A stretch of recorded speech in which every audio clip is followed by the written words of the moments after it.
রহিমপুরে নেশায় আসক্ত দুই বিএসএফের রাষ্ট্রীয় সন্ত্রাস, মহিলা সহ একাধিক আহত, গুলিবিদ্ধ হয় এক ছাত্র, ভাঙচুর কয়েকটি বাইক এবং দোকান।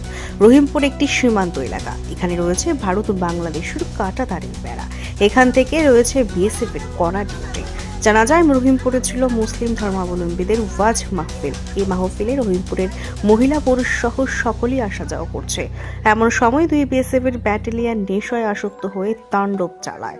প্রথমেই বাজারের সামনে থাকা 60টি মোটর বাইক ভেঙে চুরমার করে দেয়, পাশাপাশি দোকানেও হামলা চালায়। দোকানের মালিককেও তারা মারধর করে। শুনুন এই নিয়ে এলাকাবাসীদের কি প্রতিক্রিয়া।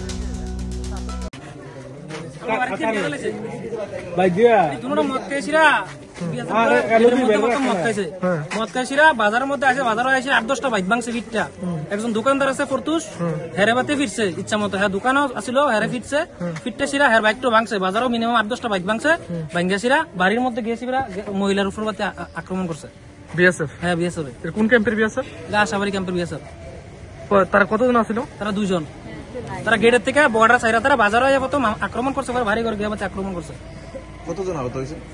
আহত হয়েছে অনেকজন। একজনের উপরে গুলি করছে, বাজারে গুলি করছে, তারপরে মহিলার উপরে গিয়ে আক্রমণ করছে, হাতে ফিটা দিছে।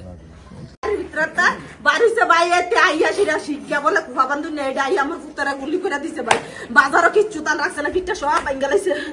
আমার ছেলের বয়স কত? আমার ভাই বয়স কত?